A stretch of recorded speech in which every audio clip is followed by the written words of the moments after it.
Live from the SABC's Auckland Park studios, welcome to this week's first edition of the Watchdog. My name is Vuyo Mvoko, and on the show tonight, there was talk about the declaration of a national state of disaster. The ANC says it is looking at the viability of a state of disaster to deal with the country's energy crisis. Energy expert Vuyo Mvoko and Dominic Brown from the Alternative Information and Development Center are my first guests.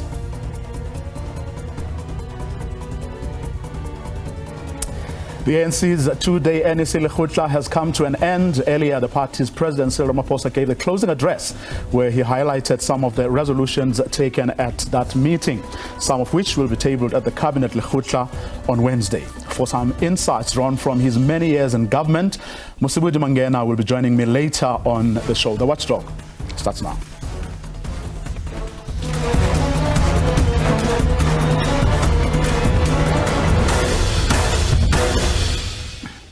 ANC President Cyril Ramaphosa says the party's Lekgotla has resolved to declare the country's energy crisis a national state of disaster.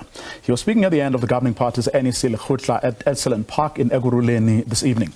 Currently, the country is on stage 4 load shedding and the system is still under pressure. There was talk about the declaration of a national state of disaster, like what we did when we faced COVID-19, and there's broad agreement that we should move in that direction.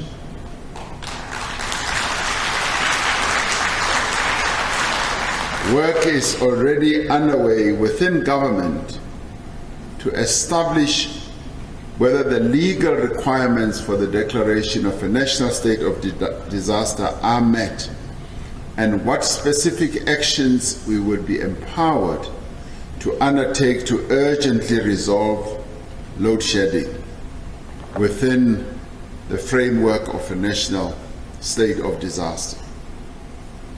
This matter is going to receive urgent attention in government processes.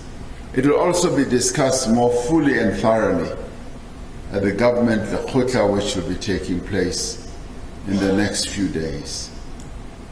And it is a matter that should be attended to and resolved without delay. It was observed that it would be necessary to have a national state of disaster because that would enable us to have the instruments that would be necessary to fully address the challenge that our nation faces. I must add that this proposal has been articulated in a number of consultations that we have held with a number of role players, from traditional leaders to social formations, community-based organizations, to trade unions, business, and many others. So I'd like to say that this matter is being addressed with the urgency that it requires. Well, joining me now, as promised, is energy expert Vuyo Mvoko and Dominic Brown from the Alternative Information and Development Center. Good evening to both of you. Thanks very much for your time. Good evening, Vuyo, and to the listeners. Let me start with you, Vuyo, if I may. I mean, what is your understanding of what the president said in that clip? My understanding is that the president is saying that there's a proposal to declare a national state of disaster related to the energy crisis that we are facing in the country. And my understanding is that that would, to an extent, expedite the decision-making, the consultation processes, potentially also allow ESCOM to procure the original equipment from original equipment manufacturers in a faster way, That's my understanding. Obviously, there are pros and cons for all of that. Would that be your understanding as well, Dominic?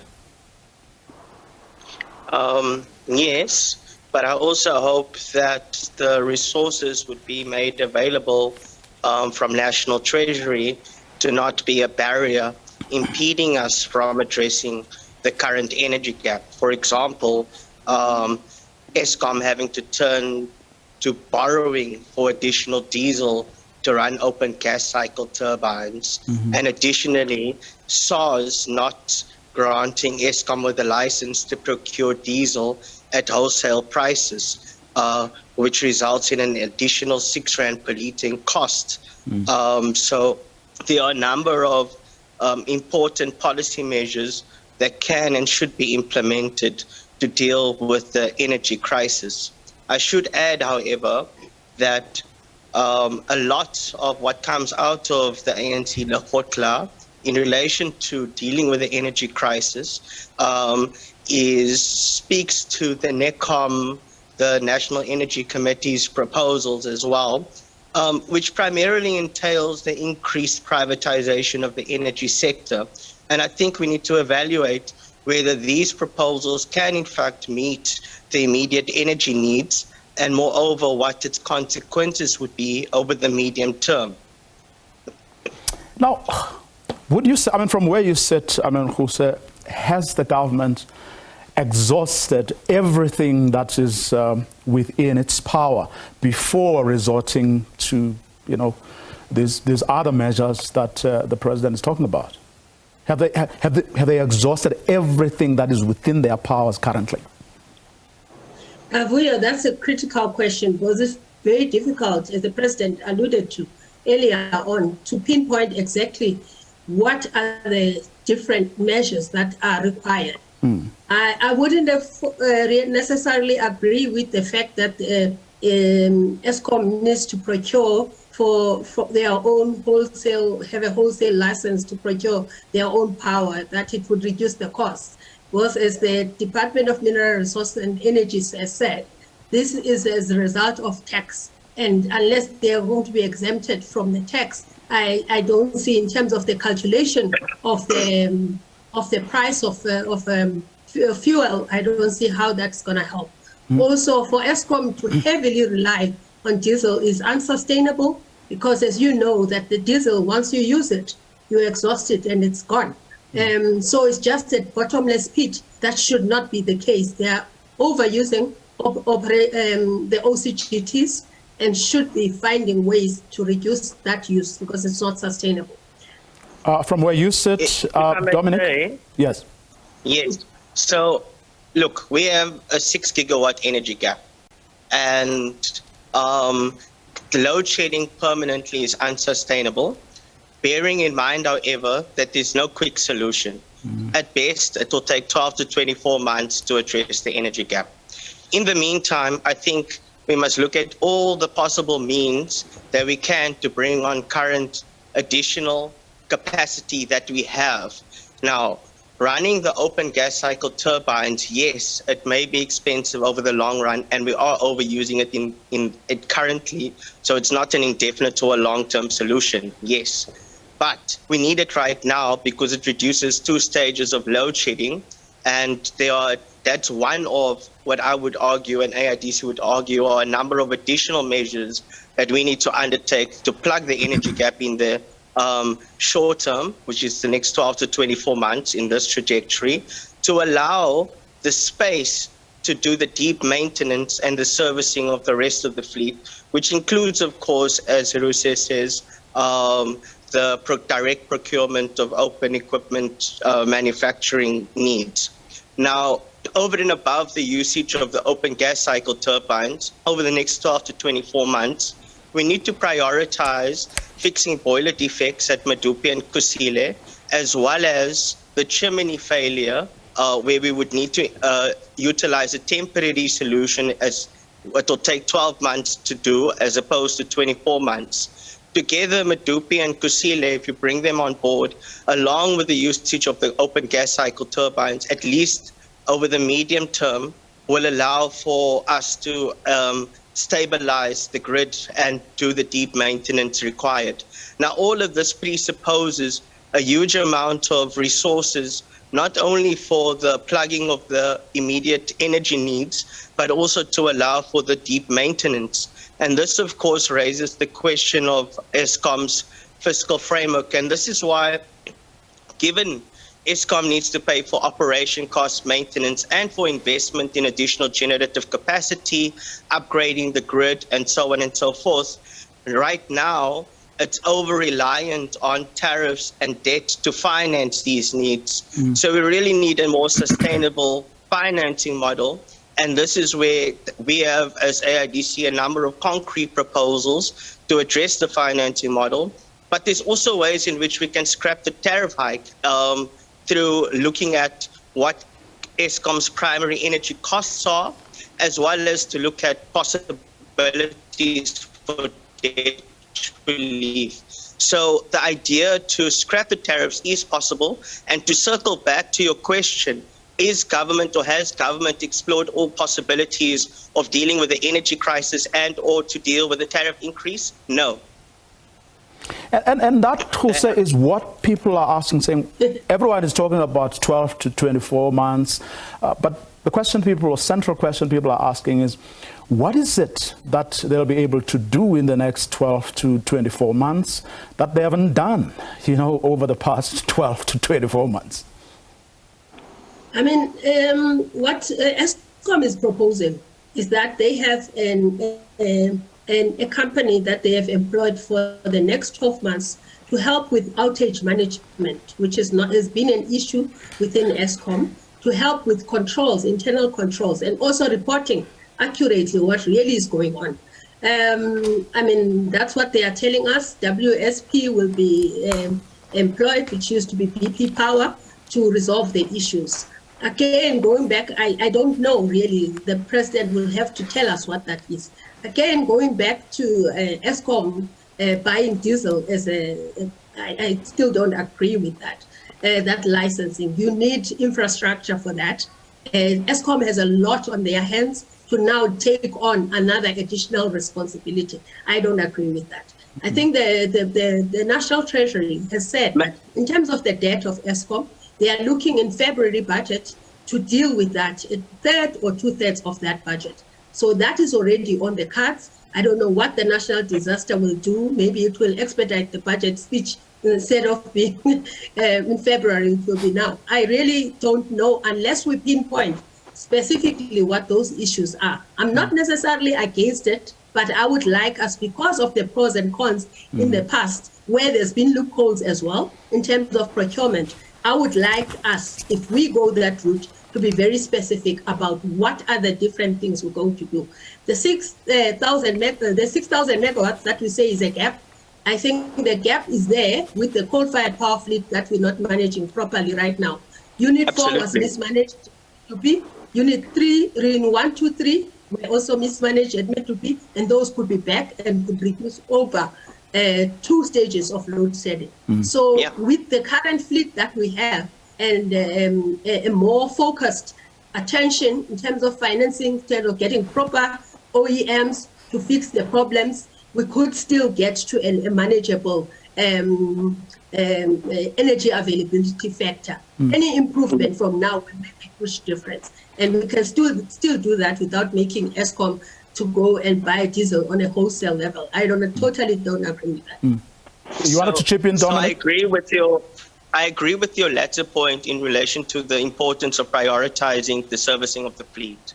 But it's important to recognize, Jose, that the majority of the fleet, as you say, has been overrun and requires deep maintenance, which means it needs to go offline for substantial periods of time. You know this, right?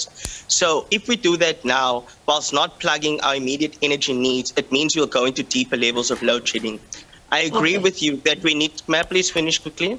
I agree with you that we need to address the failures of the build at Medupi and Kusile 1, 2, and 3, and Medupi 4 and 5. And as I said previously, the best scenario for this is 12 to 24 months. You can first fix the boiler defects at Medupi and Kusile. 80% is complete, 20% can be complete by the end of the year.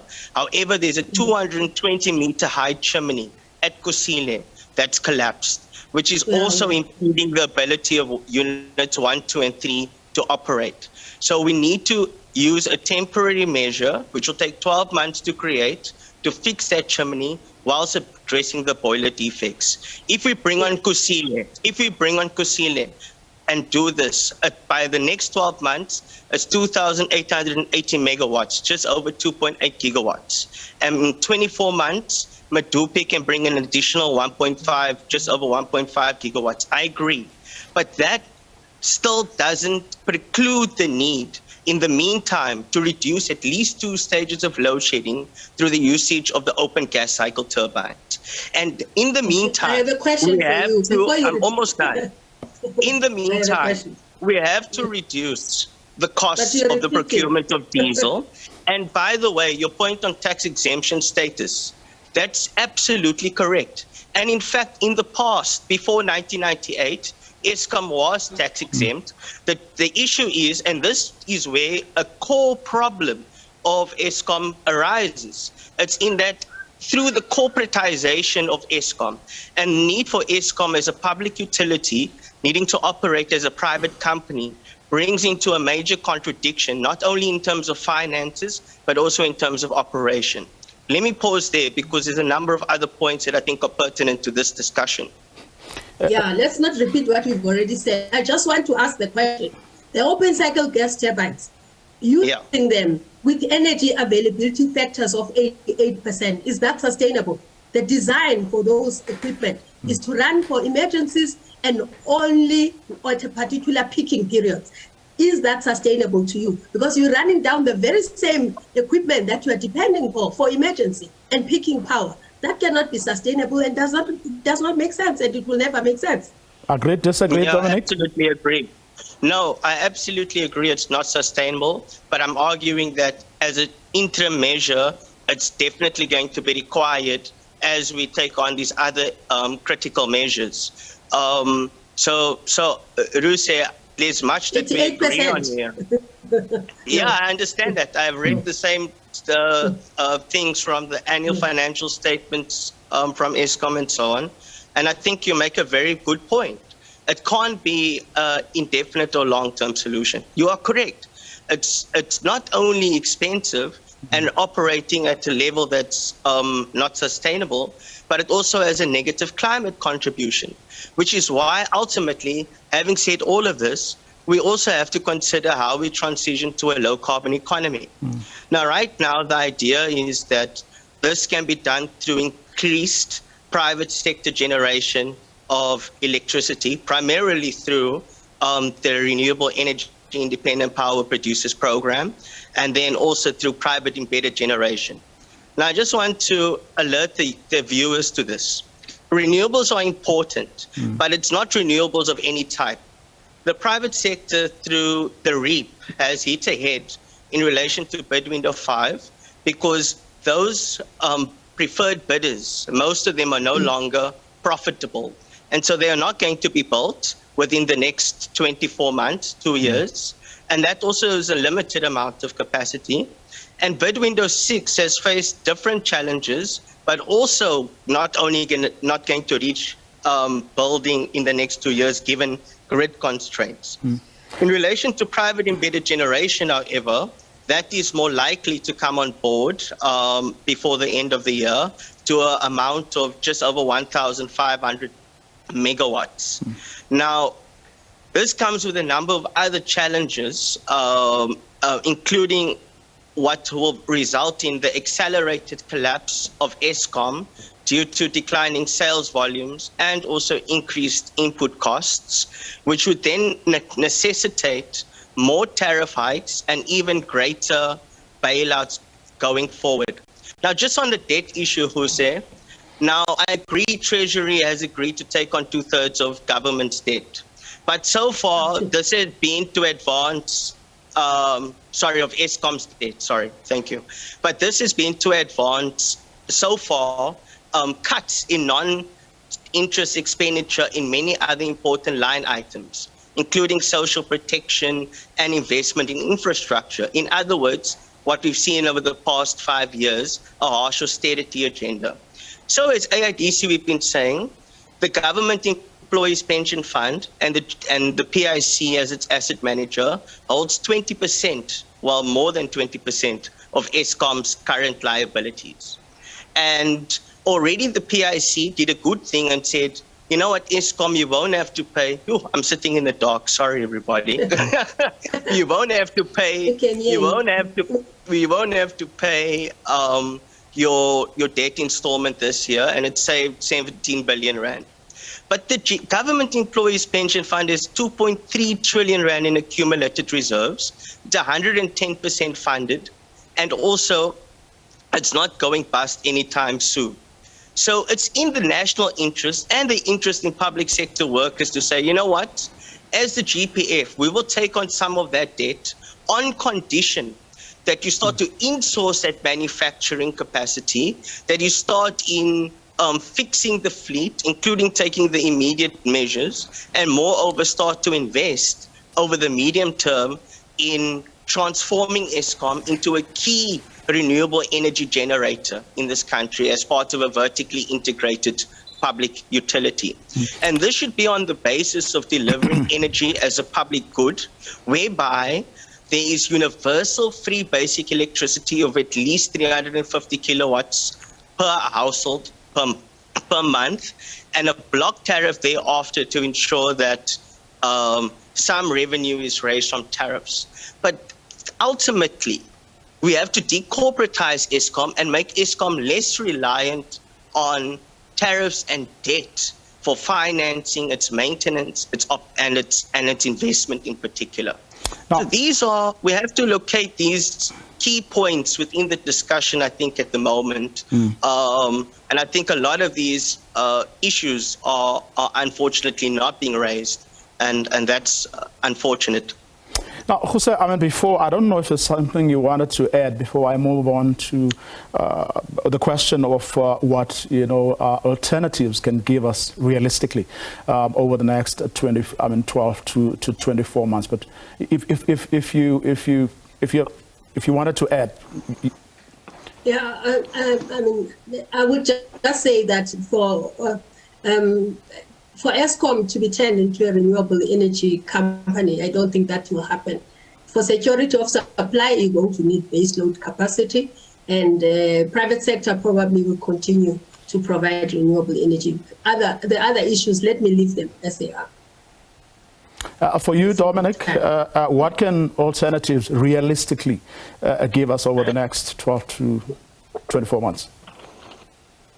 So let's look at the tariffs first. We can scrap the tariff hikes, but doing so by taking the following measures doesn't preclude the fact that, in fact, Eskom has a financial problem and it's not being sustainably financed. However, just to scrap the tariff increase, we can reduce primary energy costs.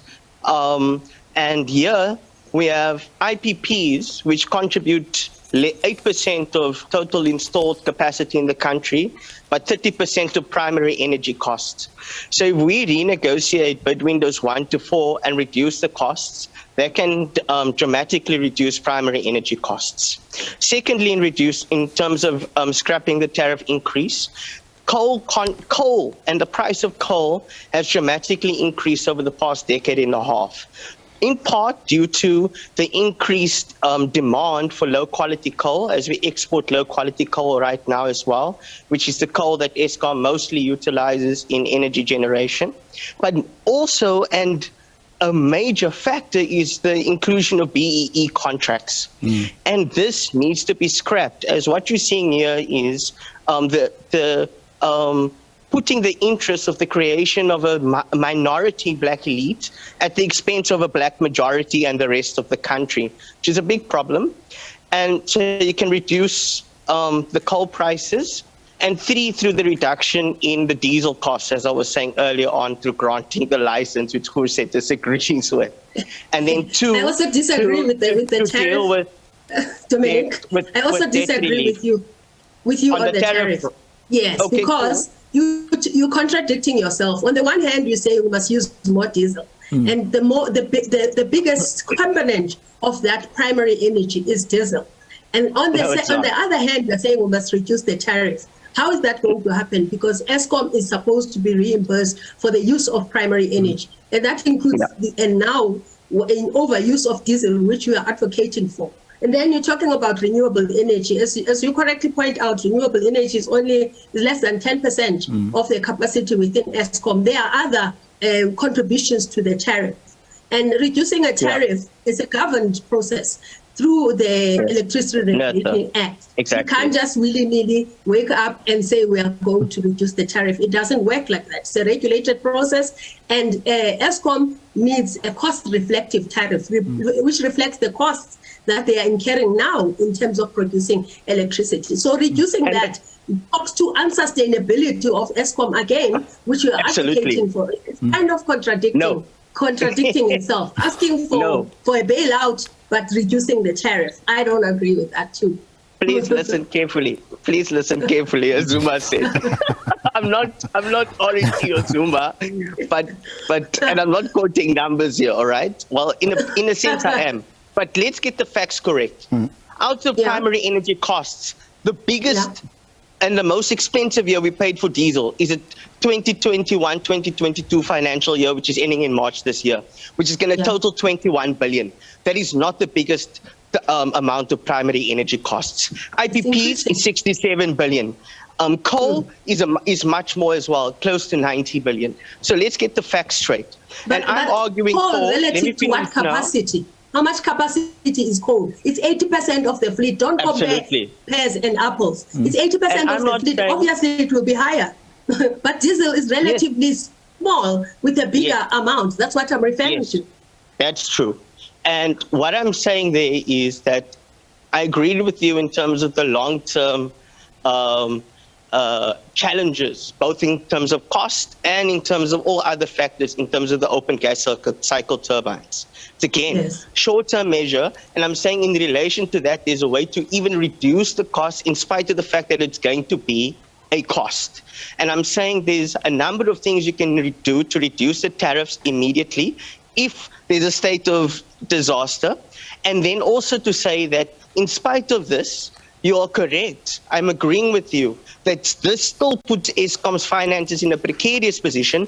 And the problem is part in relation to the cost-reflective tariff model. That means end users must pay because the majority of this population in this country cannot afford to pay.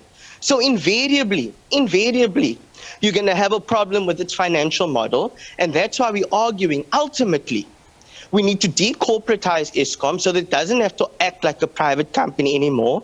And in fact, government must ensure that it's financed sustainably. That's number one, okay? Number two, I'm not disagreeing with you that we're going to need dispatchable energy going into the future, of which coal will be a component. However, that does not negate the need for ESCOM to also be a renewable energy generator, because if that's left to the private sector, it's going to accelerate the collapse of ESCOM, which would mean it's going to be more difficult for ESCOM to generate energy from any source. So that's why it's important to have a public pathway approach that says we want public renewable energies, public energies full stop. And included in this means stop BE coal contracts, stop not granting ESCOM the license for diesel, stop allowing bid window 5 and bid window 6 of the REAP to go ahead, put a moratorium on that, reduce the bid window 1 to 4's purchase power agreements, so on. If this is a state of national disaster and we can take emergency measures now to deal with and correct policy measures, incorrect policy measures over the past 25 years, now's the time to do it. Jose, a quick one. We have run out of time. The president reminded people at that meeting that several coal-fired power stations are going to be commissioned between now and 2030 as they have reached the end of their life cycle. There are people who say, why? Age has nothing to do with it. Why decommission this? Yeah, there are people that are saying that refurbish and the coal-fired power fleet to ensure that you've got reliability of supply, because the opposite is disaster. So there's also calls, in terms of emergency, if I was to ask for anything that should be under that emergency, would be to procure gas as quickly as we possibly can to make sure that it gets into the system, because we know that renewable energy is intermittent. So in terms of coal fleet, I would say I agree with ESCOM board that they need to stabilize that. They need to make sure that that fleet is brought back on stream. There are many coal-fired power plants all over the world that are at the stage that ESCOM's coal-fired fleet is, and they are performing. And we have a security of supply challenge in South Africa more than anything else. That should be the priority, and that is where any kind of emergency should be moving towards. Dominic Brown, let me thank how can both you of argue for car power to steel and gas and say diesel is expensive? Now, if anyone's contradicting themselves. What? What is Dominic saying? Okay, let's leave it there for tonight, but thank you very much to both of you. Thank you. Shame. Really appreciate it. Thanks, guys. That was really... Well, after the break, I speak to a former cabinet minister about cabinet Lekgotlas. What happens there? Who does what? Big decisions do big decisions get taken at those meetings? That conversation in a minute. Don't go away.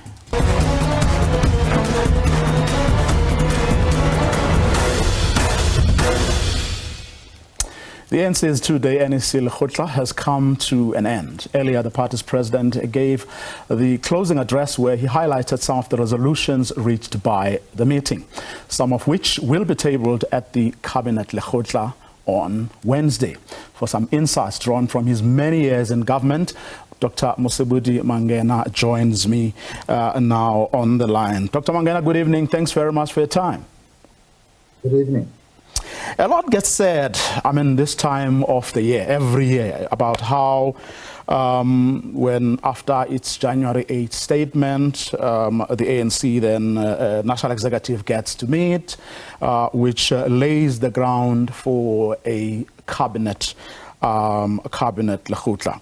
Now, and the reason I chose you of all people is because you were a leader of another political party, the Azanian People's Organization, but of course would then join the rest of the ANC deployees at this cabinet Lekgotla. Just in very broad strokes, what happens there?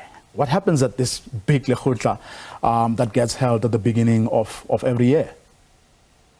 No, there are a lot of analysis, lots of reports at a very high level, and the participants there are ministers, all of them, and almost all the DGs, and occasionally you might have some people from the provinces, particularly premiers, attending some of those meetings. And I must say that they are really very intense and very thorough, very vigorous, and exhausting, but really very useful. So the concept itself of a Lekgotla, you're saying is it's not a futile exercise, it's not a box-ticking exercise. Work does take place. A lot of work, and you would have received documents relating to the various topics that would be discussed well in advance. You come prepared, and particularly the clusters, the various clusters in government will have their own reports that are presented there at a very high level, and most of them are really very thorough. And as you had indicated, they feed into what the president might say at the opening. What is it? Parliament, the opening of Parliament. Oh, yeah. And so the president does not just talk from the top of his head. What he says there is informed by thorough planning, inputs by various departments about not only about what they have done in the past, but there are projections of where things might be going in their various departments, and their planning and so on. And maybe in the end, the president will not mention everything, because otherwise that will probably be more than the 1.5 hours that the State of the Nation address usually takes. Now, back to the Lekgotla, day one, everyone arrives. So what happens? Does the president get to give an overview, and then the various clusters then get to zoom in on specific issues during their presentations? How does it work from the day you arrive? No, not necessarily. There might just be an agenda, and the various agenda items will be tabulated, and you know what is going on and who is first and who is followed by what, and so on. So it's if necessary, the president might say a few words, but not really. And then who then gets to, do those discussions get to be led by specific ministers or DGs? And what's the format? No, it depends on whether it will be a minister or a DG of a particular department. It just depends on the issues really that are on the table. And as I said, there will be an agenda, and that agenda will show what comes next at what point, and so on. And so it's not completely predictable as far as I could tell. I don't know in later years, but as long as you've got an agenda, you know what comes first. In the years you were a cabinet minister, has there ever been a big issue, perhaps not as big as our electricity crisis right now, but has there ever been a year when there's a big issue that preoccupied a cabinet Lekgotla more than any other thing? No, not as far as I can remember. There were no. You see, now we have got crises. You know, there was the pandemic, and now there is a power crisis, electricity crisis, and now things are really very bad. I mean, in terms of crime, in terms of the economy is going down, and when I was around the Okay, we've lost Dr. Mangena there. Hopefully, we're going to be able to re-establish that line. Let's take a quick ad break. We'll be back right after this.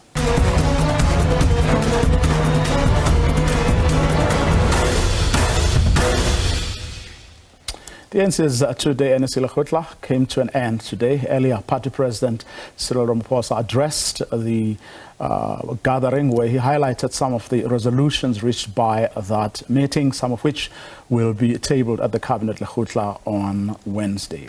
The person I'm speaking to, Dr. Musibudi Mngena, is a former cabinet minister, but also a former president of the Azanian People's Organization. Just to get a sense of what happens at these Lekgotla.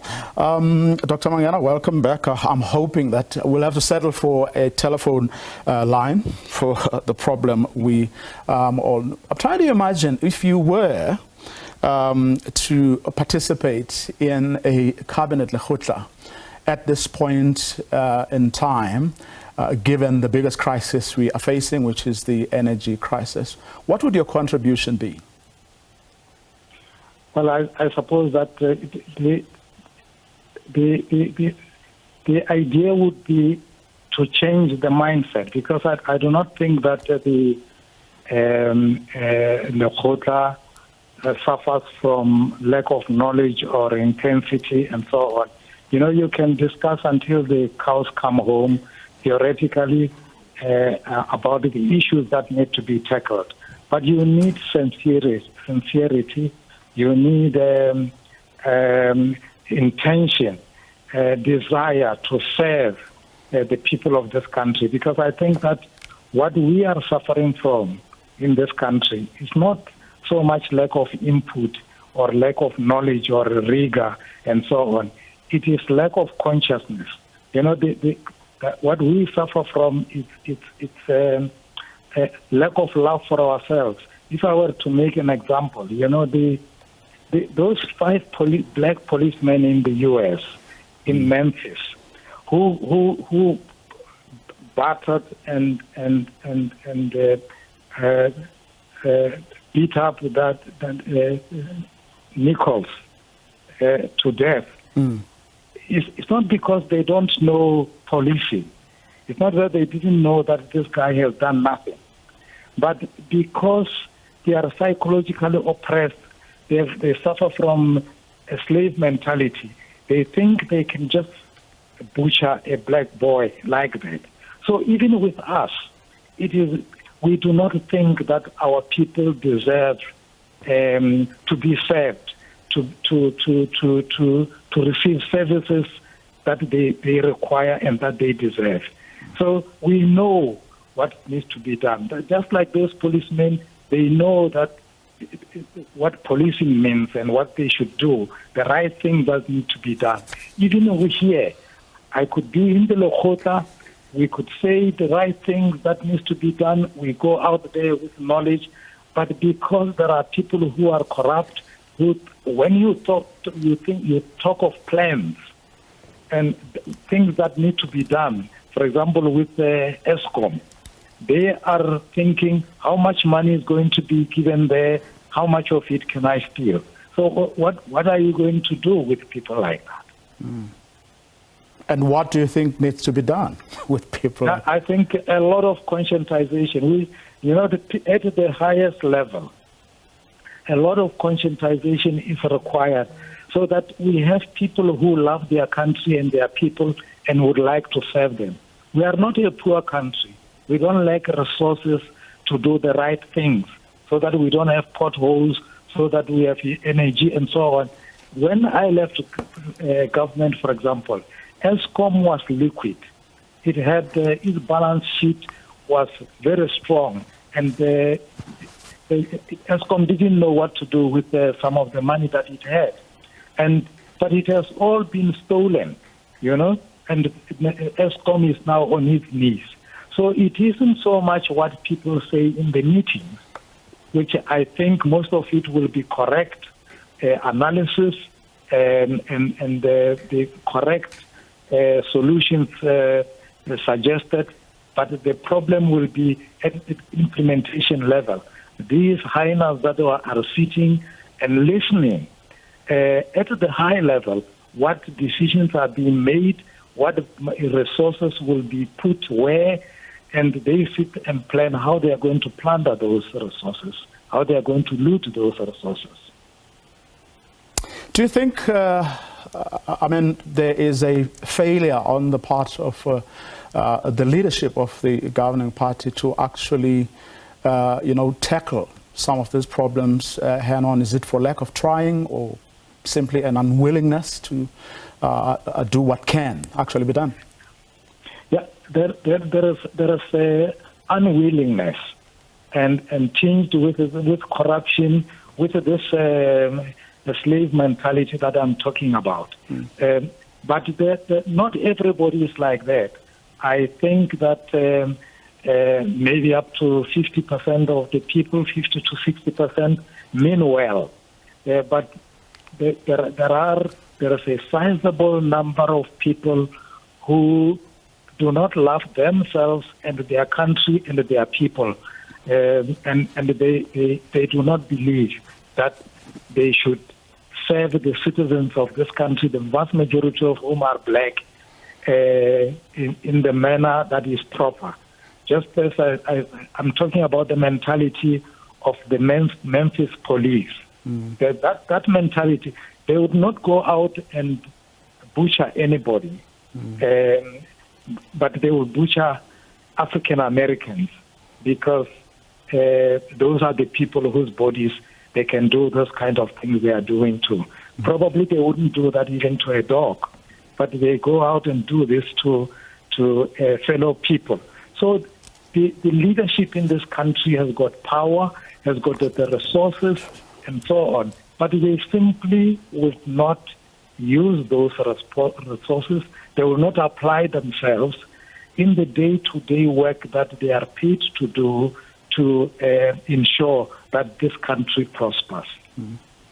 There are people who hold a view that the threat or the possibility that the ANC may lose a national election is going to be enough to get its leaders to move, especially on the electricity crisis. Your thoughts? Well, you know, what happens in democracies is that the leadership, the incumbent, must fear the electorate. But if they do not fear the electorate, if they think that it doesn't matter what they do, the electorate will always put them back there, then they will continue to behave badly as they are doing now. So people ought to fear the electorate. It's the same in everything. Many of us think that Sundowns is destroying football because, you know, they are winning everything, and we know that they are going to win the league. So even with companies, for example, if a company is too powerful and it is dominant, it tends to abuse customers and so on. It is the same even in politics.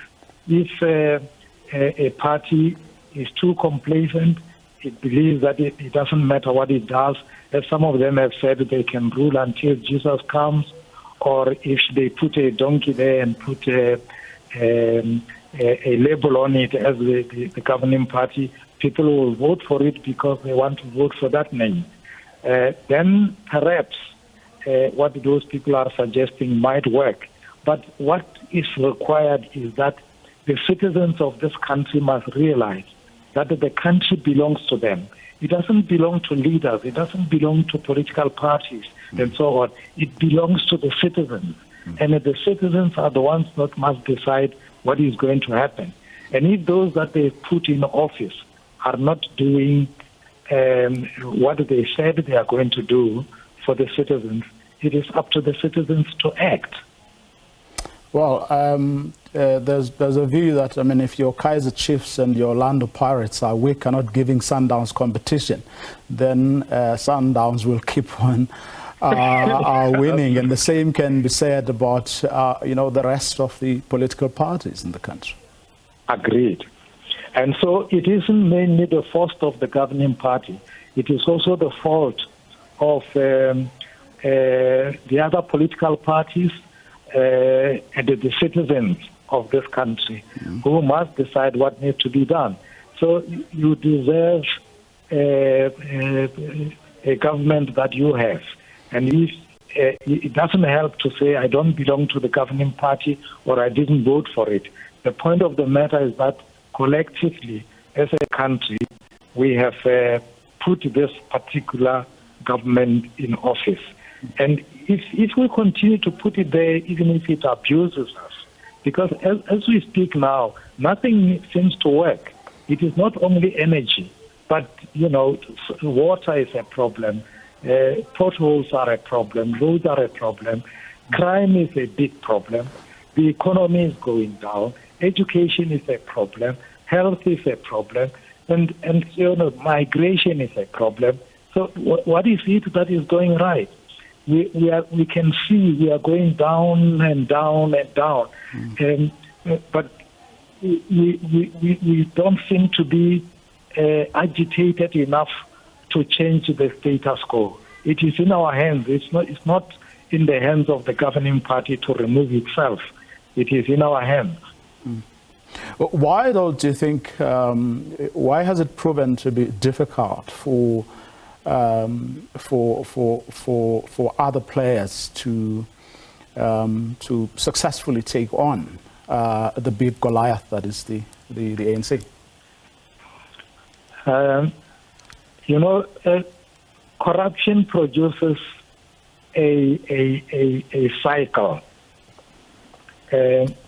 Because those people who, if you listen to what is going on in the country, how people are bought, for example, to go to conferences, to go and vote in a particular way. So the population, people are corrupted by the money that they are supposed to be benefiting from coming from government.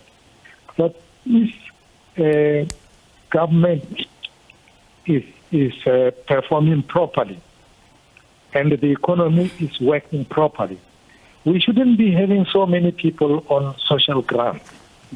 But those people who are on social grants, up to 18 million of them, are all told on a day-to-day basis, and they believe that if they vote out the governing party, the grants will go away.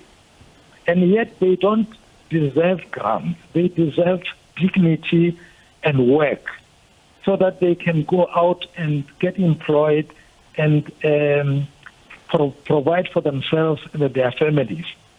But they are so frightened that they believe that they should continue to vote this government in so that they can continue to get 350 rands or child grants or all similar grants. This is what is happening. And so if people are wisened up and they can see that they've got to take a bit of pain in order to change their circumstances fundamentally, then things will remain the same.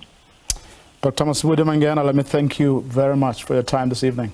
Former Cabinet Minister Dr. Vuyo Mvoko, reflecting on Cabinet Lekgotla when what usually happens there. That's our show for tonight. Join us again tomorrow evening, same time.